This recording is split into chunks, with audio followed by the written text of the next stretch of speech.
कैसे हैं दोस्तों आप सभी के मैं आपके प्यारे channel the success point at the rate पे एक बार फिर से महत्वपूर्ण प्रश्नों की सीरीज में आपका स्वागत करता हूं।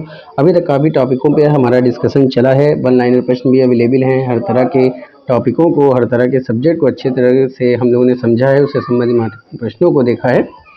तो आप चैनल को सब्सक्राइब कर दीजिए, बेल आइकन ऑन कर दीजिए ताकि नोटिफिकेशन मिलती रहे। वैसे भी अभी 27 तारीख को समीक्षा सहायक समीक्षा अधिकारी का एग्ज़ाम होना है और जहाँ कहीं भी हिंदी के प्रश्न पूछे जाते हैं उन सभी के लिए इम्पोर्टेंट है, क्योंकि हिंदी एक ऐसा सब्जेक्ट है कि आपको पूरा नंबर दिलाता है और आपका सिलेक्शन सुनिश्चित कराता है। तो the success point at date से जुड़िए, वीडियो को शेयर कीजिए, लाइक कीजिए। वीडियो आपको कैसी लगती है कमेंट में ज़रूर बताएं। प्रयास कीजिए कि ज़्यादा से ज़्यादा लोग इस चैनल से जुड़ें, क्योंकि the success point at the rate ही एक ऐसा मंच है जिस पर ऐसे महत्वपूर्ण प्रश्न आपको मिलते हैं जो आपको बुलंदियों तक पहुंचा सकते हैं। चलिए शुरू करते हैं, देखते हैं आज के प्रश्नों का सीरीज का पहला प्रश्न। तो आज का पहला प्रश्न क्या है कि रंग भवन का अर्थ है।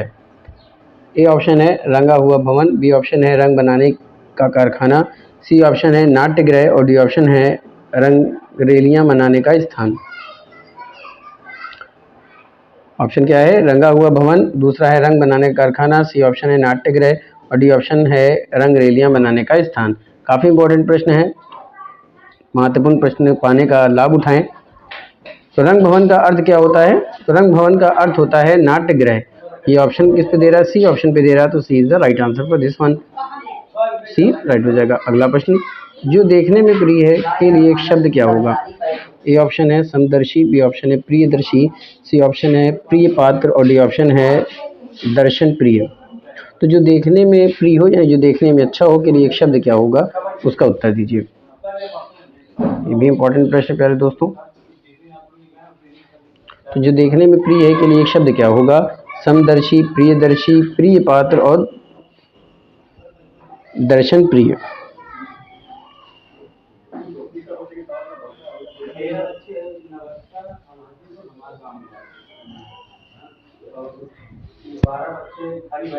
इससे पहले भी हम लोगों ने हिंदी के काफ़ी टॉपिकों पर डिस्कशन किया है और the success point at the rate पे आपको सिर्फ सेलेक्टिव टॉपिक ही मिलेंगे जिससे आपका सिलेक्शन हो सके। तो जो देखने में प्रिय है के लिए एक शब्द क्या होगा?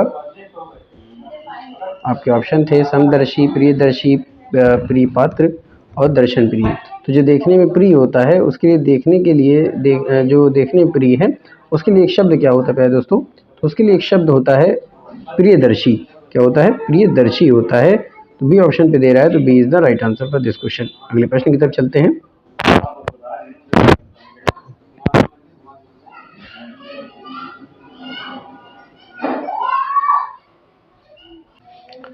अगला प्रश्न क्या है कि जिसका कोई आकार ना हो उसे क्या कहा जाता है? ए ऑप्शन है निराकार, बी ऑप्शन है निर्विकार, सी ऑप्शन है निर्विकल्प और डी ऑप्शन है निर्गुण। तो जिसका कोई आकार ना हो उसके लिए एक शब्द क्या होगा? जिसका कोई आकार ना हो उसके लिए एक शब्द क्या होगा?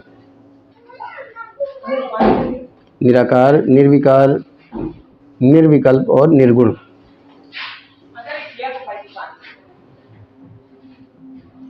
शानदार प्रश्न है दोस्तों, शानदार प्रश्नों की सीरीज है। ये ऐसे महत्वपूर्ण प्रश्न हैं जो आपके यूपीएससी, यूपीपीएससी और अदर कॉम्पिटिटिव एग्जाम के लिए भी इम्पोर्टेंट है। तो जिसका कोई आकार ना हो उसे क्या कहा जाता है? इसके लिए एक शब्द क्या होता है? निराकार, निर्विकार, निर्विकल्प और निर्गुण। तो जिसका कोई आकार ना हो उसके लिए एक शब्द क्या होता है? तो जिसका कोई आकार ना हो उसके लिए एक शब्द होता है निराकार। क्या होता है? निराकार। तो ऑप्शन ए राइट हो जाएगा। तो A is the right answer for this question. अगला प्रश्न, गुण दोष का विवेचन करने वाला के लिए एक शब्द क्या होता है? ए ऑप्शन है शिक्षक, बी ऑप्शन है पिता, सी ऑप्शन है मालिक और डी ऑप्शन है समालोचक। तो गुण दोष का विवेचन करने वाला के लिए एक शब्द क्या होगा? गुण दोष का विवेचन करने वाले के लिए एक शब्द क्या होगा? शिक्षक, पिता, मालिक और समालोचक। तो गुण दोष का विवेचन करने वाले के लिए एक शब्द क्या होगा प्यारे दोस्तों? फटाफट से उत्तर दीजिए। ये एक इम्पोर्टेंट प्रश्न है। ये आया था ग्रामीण बैंक के एग्जाम में 2012 में आया था। ये प्रश्न का मतलब प्यारे दोस्तों, तो ये 2012 में आया था, इसलिए ये प्रश्न आने की पूरी उम्मीद है। गुण दोष का विवेचन करने वाले के लिए एक शब्द क्या होता है? शिक्षक, पिता, मालिक, समालोचक। तो गुण दोष का विवेचन करने वाली एक शब्द होता है प्यारे दोस्तों समालोचक। ये ऑप्शन डी पे दे रहा है, तो D is the right answer for this question. अगले प्रश्न की तरफ चलते हैं। अगला प्रश्न है कि उत्पादक जमीन के लिए एक शब्द क्या होगा? ए ऑप्शन है खेतिहर, बी ऑप्शन है कृषिपूर्ण और सी ऑप्शन है नम और डी ऑप्शन है उर्वरा। यानी उत्पादक जमीन के लिए एक शब्द जो इस्तेमाल किया जाता है वो क्या है? खेतिहर, कृषिपूर्ण, नम और उर्वरा।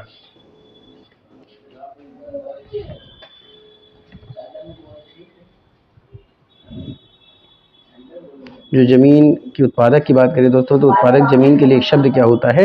उर्वरा। यानी कि ऐसी ज़मीन जिसमें उत्पादकता अधिक होती है उसे क्या कहते हैं? उर्वर कहते हैं। डी ऑप्शन राइट हो जाएगा, तो D is the right answer for this question.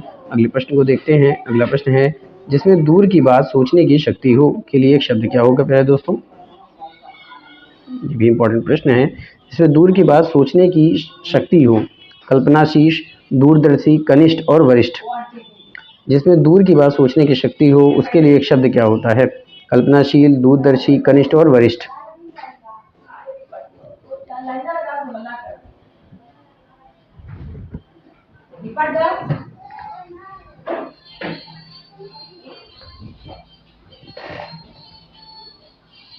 तो दोस्तों जिसमें दूर की बात सोचने की शक्ति होती है उसके लिए एक शब्द इस्तेमाल किया जाता है और वो है दूरदर्शी।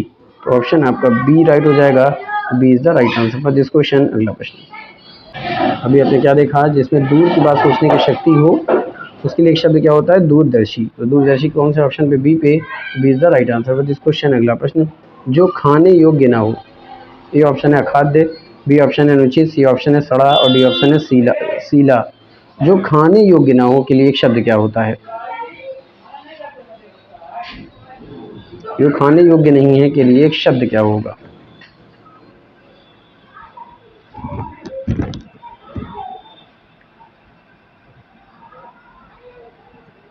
दोस्तों जो खाने योग्य नहीं है के लिए एक शब्द होता है अखाद्य। तो ए ऑप्शन पे दे रहा है, तो A is the right answer for this question. अगला प्रश्न, अगला प्रश्न क्या है दोस्तों कि सिर्फ अपना हित चाहने वाले के लिए एक शब्द क्या होता है? ए ऑप्शन है प्रार्थी, बी ऑप्शन है निवेदक, सी ऑप्शन है स्वार्थी और डी ऑप्शन है हितार्थी। तो सिर्फ अपना हित चाहने वाले यानी सिर्फ अपने बारे में सोचने वाले को क्या कहते हैं? स्वार्थी कहते हैं दोस्तों। स्वार्थी तो कहते हैं जो अपने हित के बारे में खाली सोचता है, क्या कहते हैं? स्वार्थी। तो स्वार्थी कौन से ऑप्शन पे? सी ऑप्शन पे, तो C is the right answer for this question. अगला प्रश्न, जो पहले कभी ना हुआ हो के लिए क्या एक शब्द होता है? नया, अभूतपूर्व, नॉनवेज और अंकुर। जो पहले कभी ना हुआ हो के लिए एक शब्द क्या होगा?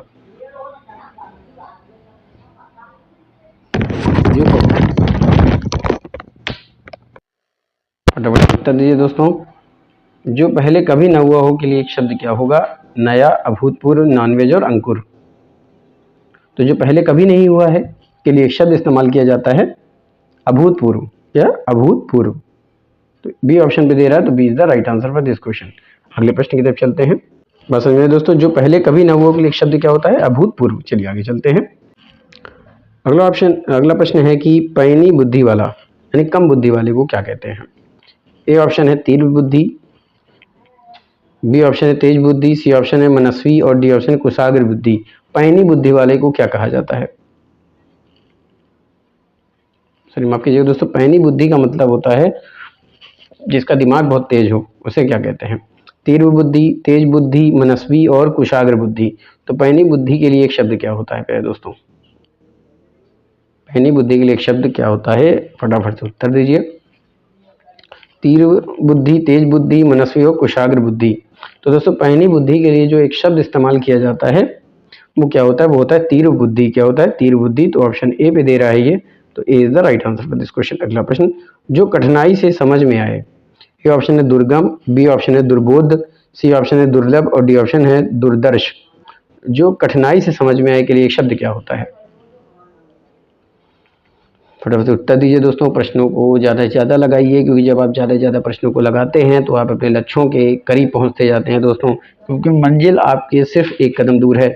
बस आप जुट जाइए अभी से, उसमें जोरों शोरों से अपनी तैयारी को अंजाम दीजिए दोस्तों, क्योंकि जब आप मजबूत तैयारी करके जाते हैं तो आप यकीन मानिए कि आपका सिलेक्शन कोई रोक नहीं सकता। तो द सक्सेस पॉइंट @ से जुड़िए, लाभ उठाइए महत्वपूर्ण प्रश्नों का, क्योंकि अगर आप इन महत्वपूर्ण प्रश्नों को पढ़ लेते हैं तो दोस्तों आप यकीन मानिए कि आपका सिलेक्शन डेफिनेटली होगा, क्योंकि द सक्सेस पॉइंट @ ही एक ऐसा मंच है जो ऐसे सेलेक्टेड टॉपिक का डिस्कशन करता है जिससे आपका लक्ष्य निर्धारित हो सके, आप लक्ष्य आप जल्दी प्राप्त हो सके, आपका टाइम ज़्यादा वेस्ट ना हो, क्योंकि दोस्तों आज के टाइम में टाइम मैनेजमेंट करना बहुत ज़रूरी है, क्योंकि वहाँ पे एग्ज़ाम हाल में आपको बहुत सारे प्रश्न मिलेंगे, कम समय में करना होगा। तो जब आप ज़्यादा से ज़्यादा प्रश्न लगाएंगे तो आपकी हैबिट हो जाएगी और आप कम समय में ज़्यादा प्रश्न को लगा पाएंगे। तो जो कठिनाई से समझ में आए के लिए एक शब्द क्या होता है, तो जो कठिनाई से समझ में आए उसके लिए एक शब्द होता है दुर्बोध। तो दुर्बोध कौन से ऑप्शन पे दे रहा है, बी पे दे रहा है, तो B is the right answer for this question. अगला प्रश्न क्या देगा, जो कठिनाई से समझ में आए के लिए एक शब्द क्या होता है, दुर्बोध होता है। तो दुर्बोध कौन से ऑप्शन पे था, बी पे था, तो B is the right answer for this question. अगला प्रश्न, एक पर ही श्रद्धा अथवा आस्था रखने वाला, यानी जो सिर्फ एक पर आस्था रखता हो, उसके लिए क्या इस्तेमाल किया जाता है, एकाकी, अलौकिक, एकनिष्ठ और दृढ़ प्रतिज्ञ। जो एक ही पर श्रद्धा या एक ही पर आस्था रखने वाला है के लिए एक शब्द क्या होता है, एकाकी, अलौकिक, एकनिष्ठ और दृढ़ प्रतिज्ञ।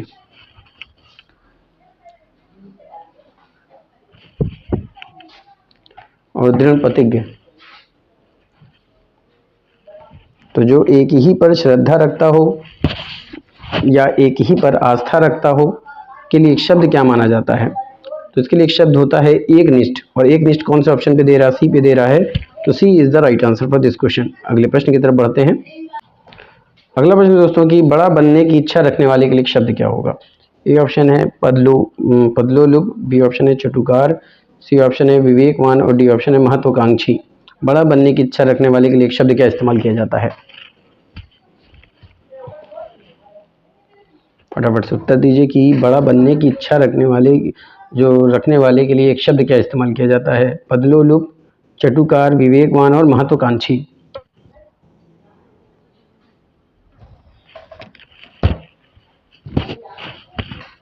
तो दोस्तों बड़े बनने की इच्छा रखने वाले के लिए एक शब्द इस्तेमाल किया जाता है महत्वाकांक्षी, और ये महत्वाकांक्षी डी ऑप्शन पे दे रहा है, तो D is the right answer for this question. दोस्तों ये इंपॉर्टेंट प्रश्न हो सकता है, याद रखिएगा, इंपॉर्टेंट प्रश्न हो सकता है।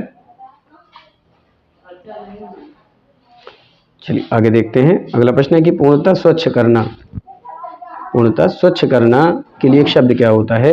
ए ऑप्शन है परिष्कार, बी ऑप्शन है सुधार, सी ऑप्शन है आविष्कार और डी ऑप्शन है स्वेच्छाकारी। तो पूर्णतः स्वच्छ करने के लिए एक शब्द क्या इस्तेमाल किया जाता है,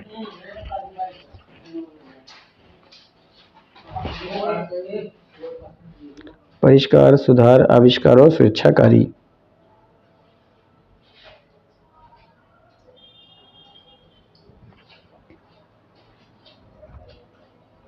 तो पूर्णतः स्वच्छ करने के लिए एक शब्द इस्तेमाल किया जाता है परिष्कार। तो ए ऑप्शन पे दे रहा है, तो A is the right answer for this question. अगला प्रश्न, अगला जो प्रश्न है वो है मीनाक्षी का अर्थ क्या होता है। ए ऑप्शन है मोरनी, बी ऑप्शन है मछली की तरह गोल आंखों वाली, सी ऑप्शन है यमुना नदी और डी ऑप्शन है पूनम की चांदनी। तो मीनाक्षी का अर्थ क्या होता है, फटाफट से उत्तर दीजिए दोस्तों। मीनाक्षी का अर्थ क्या होता है, ये क्वेश्चन UPSSC में आ चुका है, परीक्षक लेखाकार व लेखा परीक्षक के एग्जाम में 2015 में आ चुका है। तो मीनाक्षी का अर्थ क्या होता है, ए ऑप्शन है मोरनी, बी ऑप्शन है मछली की तरह गोल आंखों वाली, सी ऑप्शन है यमुना नदी और डी ऑप्शन है पूनम की चांदनी।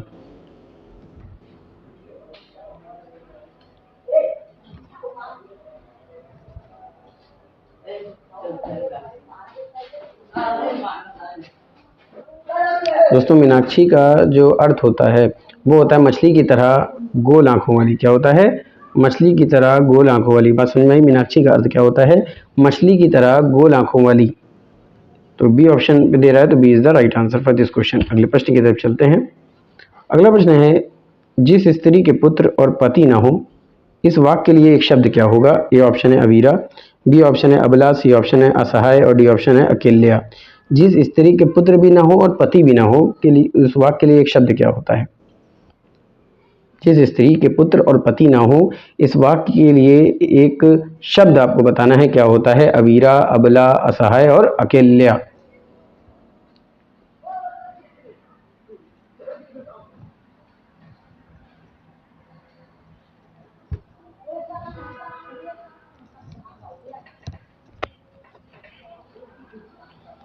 जिस स्त्री के पुत्र और पति ना हो, इस वाक्यांश के लिए एक शब्द आपसे पूछा गया था। ऑप्शन था अवीरा, अबला, असहाय और अकेल्या। तो जिस स्त्री के पुत्र और पति नहीं होते हैं उसके लिए एक शब्द इस्तेमाल किया जाता है पहले दोस्तों अबीरा। और अबीरा कौन से ऑप्शन पे दे रहा है? ए ऑप्शन पे दे रहा है, तो A is the right answer for this question. अगले प्रश्न की तरफ चलते हैं। एक बार प्रश्न फिर से रिपीट कर लेते हैं दोस्तों कि जिस स्त्री के पुत्र और पति ना हो, इस वाक्य के लिए यानी इस वाक्यांश के लिए एक शब्द क्या होता है? अवीरा होता है। तो ए ऑप्शन राइट हो जाएगा, तो A is the right answer for this question. अगला प्रश्न, किसी की सहायता करने वाला के लिए क्या एक शब्द इस्तेमाल किया जाता है? ए ऑप्शन है सहायक, बी ऑप्शन है सहृदय, डी सी ऑप्शन है सहचर और डी ऑप्शन है सहकार। किसी की सहायता करने वाले के लिए एक शब्द क्या इस्तेमाल किया जाता है? क्या ऑप्शन है सहायक, सहृदय, सहचर और सहकार। बहुत ही इंपॉर्टेंट प्रश्नों की सीरीज चल रही है दोस्तों। इससे पहले हम लोगों ने हर सब्जेक्ट का अच्छे से अध्ययन किया है, प्लेलिस्ट बनाई गई है ताकि आप लोगों को किसी भी तरह का कोई परेशानी ना हो। इसलिए आप द सक्सेस पॉइंट एट से जुड़िए, चैनल को सब्सक्राइब कीजिए, वीडियो को शुरुआत से अंत तक जरूर देखें, वीडियो को शेयर कीजिए दोस्तों, क्योंकि अगर आप स्किप कर देते हैं तो हो सकता है कोई प्रश्न आपकी नज़रों से छूट जाए और वो एग्ज़ाम में आ जाए और आप ना कर पाएँ दोस्तों। इसलिए वीडियो को ध्यान से समझकर उसका उत्तर देने का भी प्रयास करें। चैनल को सब्सक्राइब करें, लोगों तक इस खबर को पहुंचाएं कि the success point at the rate एक ऐसा मंच है जिस पर हर तरह के सब्जेक्ट अवेलेबल हैं, हर तरह के सब्जेक्ट से संबंधित महत्वपूर्ण प्रश्न अवेलेबल हैं। अगर आप उनको पढ़ते हैं तो आपका सिलेक्शन हो सकता है। तो किसी की सहायता करने वाले के लिए एक शब्द क्या इस्तेमाल किया जाता है? तो किसी की सहायता करने के लिए एक शब्द इस्तेमाल किया जाता है सहायक, क्योंकि जो किसी की सहायता करता है उसे क्या कहते हैं? सहायक ही तो कहते हैं, तो हेल्पर यानी। तो A is the right answer for this question. अगले प्रश्न की तरफ चलते हैं। अगला प्रश्न है दोस्तों कि भला चाहने वाले के लिए एक शब्द क्या होता है? ए ऑप्शन है निस्वार्थ, बी ऑप्शन है पुण्यात्मा, सी ऑप्शन हितैषी और डी ऑप्शन है सहायक। भला चाहने वाले के लिए एक शब्द आपको बताना है प्यारे दोस्तों। निस्वार्थ, पुण्यात्मा, हितैषी और सहायक।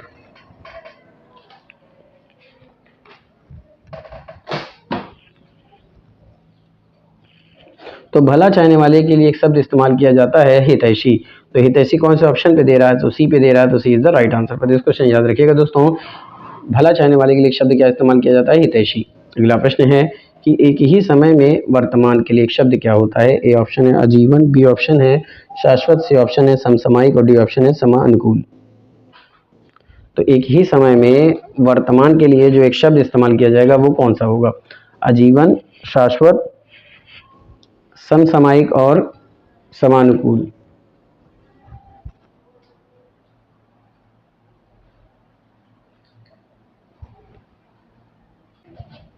तो दोस्तों एक ही समय में वर्तमान के लिए एक शब्द जो इस्तेमाल किया जाता है उसका क्या नाम है? आजीवन, शाश्वत, समसामयिक और समानुकूल।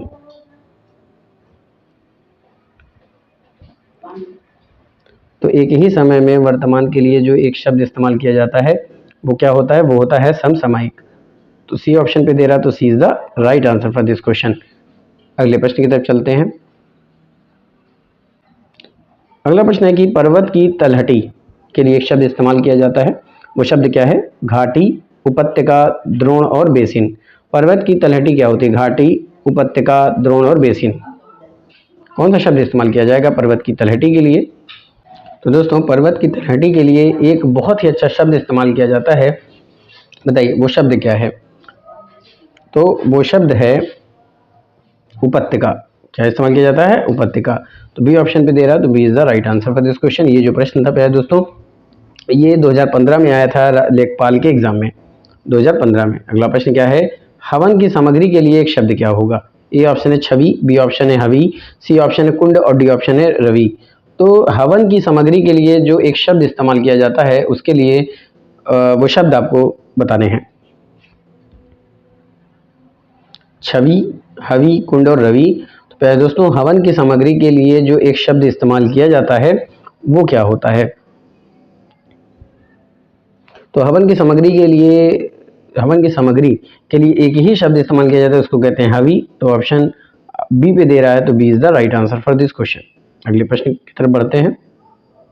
तो आपने क्या देखा दोस्तों? हवन की सामग्री के लिए एक शब्द जो होता है वो होता है हवि। पी ऑप्शन पे दे रहा था, तो B is the right answer for this question. अगला प्रश्न, जो सर्वप्रथम गिना जाता है उसके लिए एक शब्द क्या होता है? तो ए ऑप्शन है अग्रमण्य, बी ऑप्शन है गणेश, सी ऑप्शन है अजय और डी ऑप्शन है सर्वज्ञ। जो सर्वप्रथम गिना जाता है के लिए एक शब्द क्या होगा?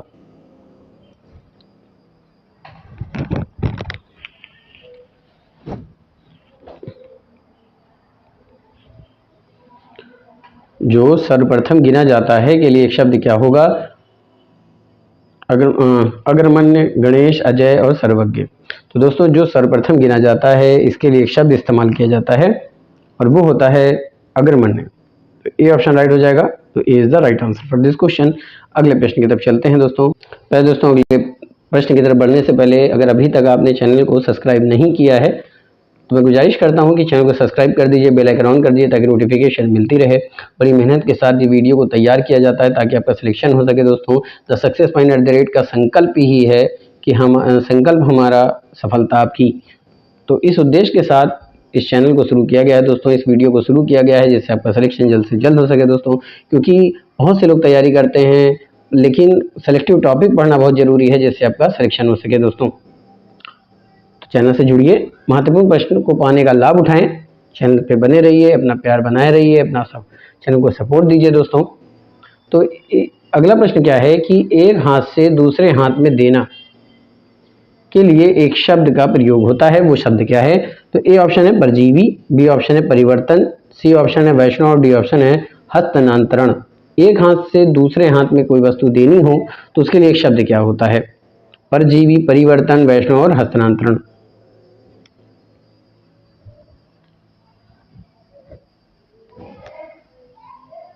तो आपको बता दूं दोस्तों, एक हाथ से दूसरे हाथ में देने के लिए जो एक शब्द इस्तेमाल किया जाता है क्या होता है? तो वो शब्द होता है हस्तांतरण। तो डी ऑप्शन राइट हो जाएगा। तो D is the right answer for this question.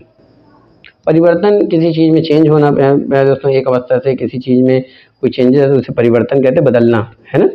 और परजीवी जो बाहर है ना, तो हस्तांतरण क्या, एक हाथ से दूसरे हाथ में देना। अगले प्रश्न को देखते हैं। कार्य को नए ढंग से करने की पद्धति को क्या कहा जाता है? ए ऑप्शन है पारस्परिक, बी ऑप्शन है नवागत रूप, सी ऑप्शन है नवीनीकरण और डी ऑप्शन है आधुनिकरण। तो कार्य को नए ढंग से करने की पद्धति को क्या कहा जाता है? फटाफट से उत्तर दीजिए। पारस्परिक, नवागत रूप, नवीनीकरण और आधुनिकरण।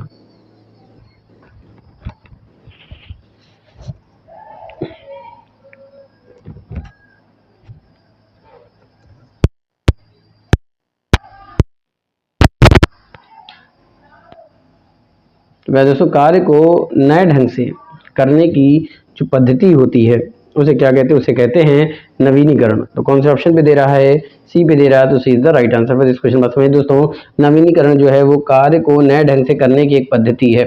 आगे चलते हैं। अगला प्रश्न है दोस्तों, जिसने देश के साथ विश्वासघात किया हो के लिए एक शब्द क्या होता है?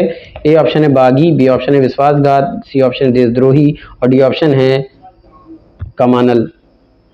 तो जिसने देश के साथ विश्वासघात किया हो उसके लिए एक शब्द क्या होता है? तो ये इंपॉर्टेंट प्रश्न हो सकता है प्यारे दोस्तों किसी भी डिपार्ट के लिए। तो जिसने देश के साथ विश्वासघात किया हो उसको क्या कहते हैं? बागी, विश्वासघाती, देशद्रोही, कमानल। तो भाई दोस्तों जिसने देश के साथ विश्वासघात किया हो उसके कहा जाता है देशद्रोही। क्या कहा जाता है दोस्तों? उसे कहा जाता है देशद्रोही। क्या कहते हैं? देशद्रोही। तो देशद्रोही कौन से ऑप्शन पे है? सी पे है। तो C is the right answer for this question. अगला और अंतिम प्रश्न, जिसके समान दूसरा न हो के लिए एक शब्द क्या होगा? अलौकिक, स्वर्गिक, अप्रतिभा और अप्रीतम। जिसके समान दूसरा कोई ना हो के लिए एक शब्द क्या होगा? जिसके समान दूसरा कोई ना हो के लिए उपयुक्त शब्द क्या होगा? अलौकिक, स्वर्गिक, अप्रतिभा और अप्रीतम। जिसके समान दूसरा ना हो, तो जिसके समान दूसरा ना उसके लिए एक शब्द इस्तेमाल किया जाता है प्यारे दोस्तों, अप्रीतम। क्या इस्तेमाल किया जाता है? अप्रीतम इस्तेमाल किया जाता है। तो डी ऑप्शन राइट हो जाएगा। तो D is the right answer for this question. ये प्रश्न भी इंपॉर्टेंट हो सकता है प्यारे दोस्तों। फटाफट से चैनल को सब्सक्राइब करते रहिए, शेयर करते रहिए वीडियो को, क्योंकि आपके साथ द सक्सेस पॉइंट खड़ा है और आपका सिलेक्शन जरूर होगा दोस्तों। तो आज के सेशन यहीं पे समाप्त करता हूं। उम्मीद करता हूं कि आज का सेशन आपको पसंद आया होगा। इसी तरह से चैनल पे अपना प्यार, अपना सपोर्ट बनाए रहिए। नए महत्वपूर्ण प्रश्नों के साथ एक बार फिर से आपके बीच में आऊँगा प्यारे दोस्तों। उसको हल करने का प्रयास किया जाएगा, क्योंकि जिससे आपका लक्ष्य जल्द से जल्द हासिल हो सके। फिर मिलेंगे, तब तक के लिए thank you, wish you all the best.